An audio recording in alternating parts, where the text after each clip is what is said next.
Hello everyone, Nick here. Thank you very much for tuning into my review channel. Hope you're all doing well today. We have been reviewing the Deadtime storybooks, and we are on to book 7 now. It Came from the Deep. This cover is done by Brooke Stedman, and it features a ghastly sea monster, fantastic green webbed claws and fins, and just terrifying red eyes and those teeth. Oh my goodness. That's another great cover by him. And in the background we have, it looks like the remnants of a ancient city, and there's kind of a shark up here just chilling. So not bad, not a bad cover. Love the use of the blue. You could tell this is going to take place in water, or somewhere close to a body of water. Um, yeah, very cool cover. This book has stickers in it, and I actually found a copy with all the stickers intact, so I'll show you that. The other previous books that we've just reviewed recently. So happy to find that. Such a great find. Super excited. And I got this one for not a bad deal too, to have those in there. Didn't even know they were in there when I bought it, so great find. On to the book itself. This is another great action-packed adventure type book. A lot of tension, a lot of twists and turns. So the main characters are Randy. Randy is the girl, spelled Randi, which I don't think I've ever known, anybody named Randy, a girl with that name, which is pretty cool. Then we have the boy that she meets in the setting named Garrett. And so the premise of the book is that they're in the Caribbean islands. They have won this trip through a cola bottle cap to come to this island called Paradise to participate in this event called the Feast of Nanui. And it's all paid for trip. They just have to come and do this weird celebration called the Feast of Nanui. Um, and as we sort of begin in the book and they sort of meet each other and become friends, which I like that.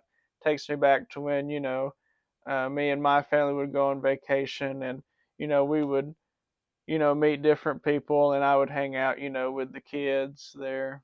you know Good memories doing that. um, so we noticed some weird stuff, like with the people working there. Like they're kind of rude, and one guy's trying to offer them like fish chum, like, oh, it's tasty, because he's feeding the sharks. And they're making weird comments like, oh, I can't wait till this is over, like I'm only got so many hours out now before I have to go back in the water, weird stuff like that. We meet the owners of the resort, Mr. C. I'm not going to pronounce his name because I forgot to bring my notebook and write it down. And then we have his assistant, Mr. Barracuda. Notice the name Barracuda. So that's kind of a hint to where the story's going. We also meet some obnoxious children too. There are the Farkles and the Trotter family, and very interesting. So going to like original Goosebump books, there is a rule where there is no deaths in the book. No characters die. They've either have been dead for like hundreds of years and they appear as a ghost, or I think monsters die in the book and stuff like that. But in this case, actual people die in this book that we meet along the way. And the Farkles and the Trotters are families that get eaten. um, so long story short, the staff and Mr. C and Barracuda are all pretty much sea creatures that turn into humans for a little while and come up on the land. Mr. Barracuda is of course a barracuda, and Mr. C turns out to be a great white shark. And there are great scenes and very disturbing scenes, I might say, where they're eating like eels, and um, they're Mr. C is like eating like chum in his soup. The kids find at some point in the story. They also have this big control room where they're watching everybody too. What are they doing, kind of thing. Why did they invite everyone here? And it turns out the Feast of Nanui is a ritual where they're going to summon this ancient spirit called Nanui to pretty much eat everyone on the island and bring their ancient city back to the surface. And of course, it will plunge every other city on Earth into the water except for their city, which is called Zoomorphia, which is kind of a I don't know how I feel about the name of that, but that's the bad guy city. We do meet some good aquatic characters though, a dolphin named Milo, and in the end they sort of come in and they you know um, help save everybody and help Brandy and Garrett defeat Nanui, which we see at the very end of the book. Milo, how he's able to communicate with them is there's a scene where they're feeding the dolphins, and Brandy puts his hand on Milo, and Milo speaks to her like kind of telepathically when her hand's on him.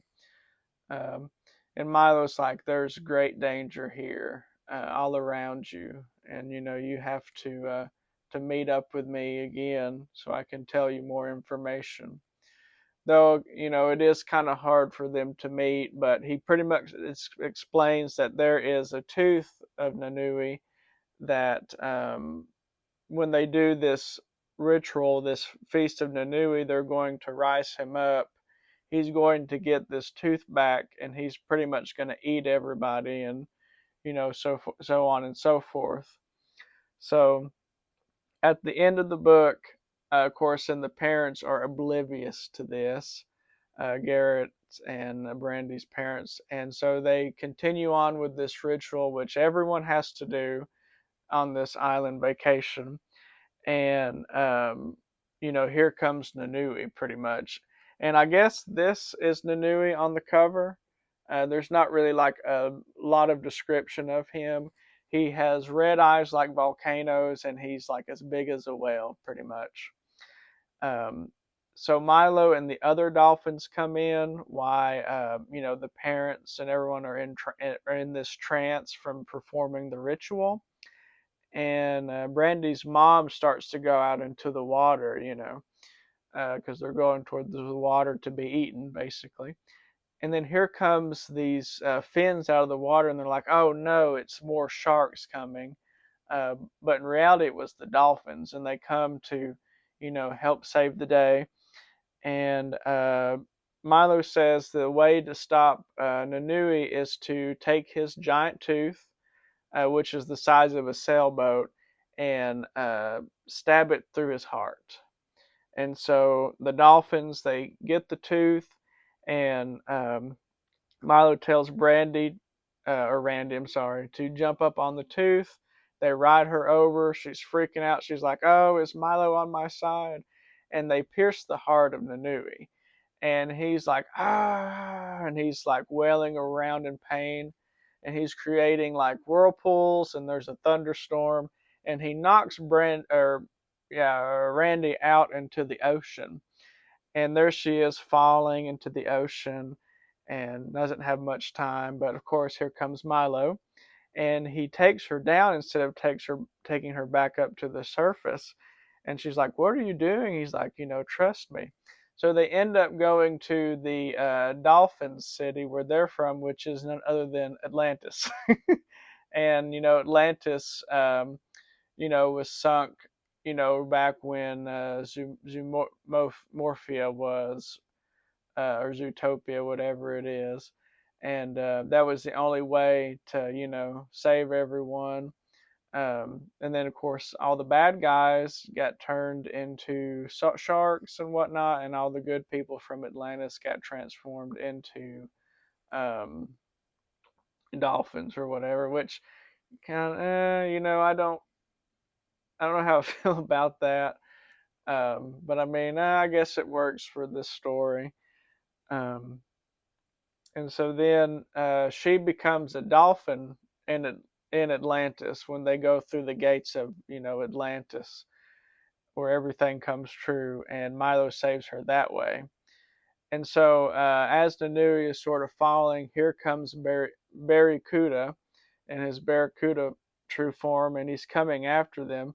And Milo disappears. She's like, "Oh no, Milo, where'd you go?" And he's coming right at her. And then, bam, Milo just knocks him out and just beats him. And there's like another scene earlier in the book where he saves Randy from sharks and just knocks them out, over out of the water, which he's, very, very powerful dolphin friend. Very powerful.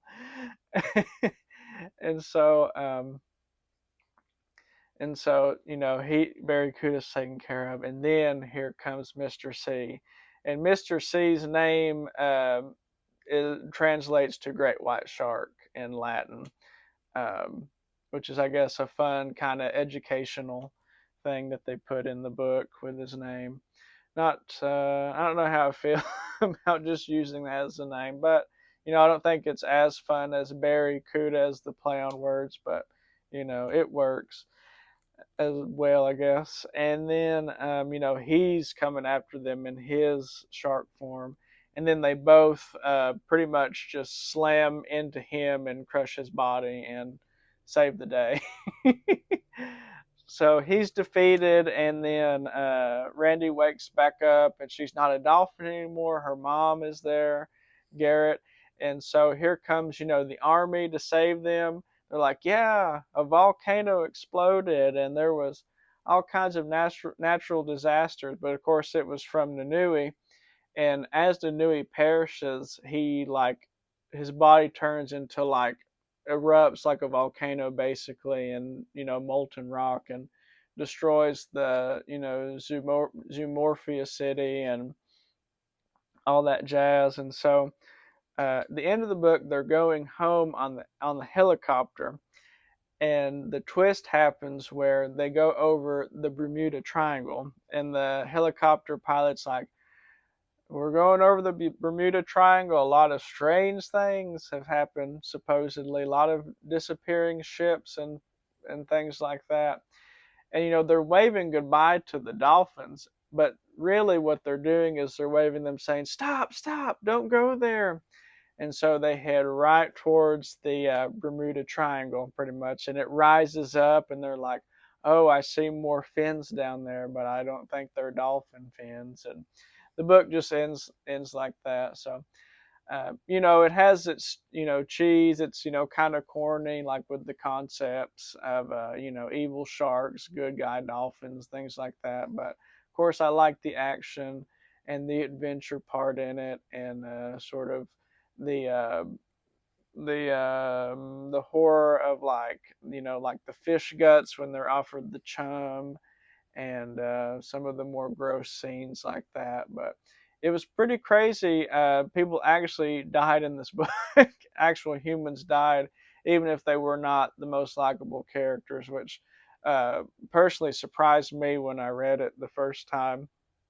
But I give the book a 7, as I've given most of these. It's okay.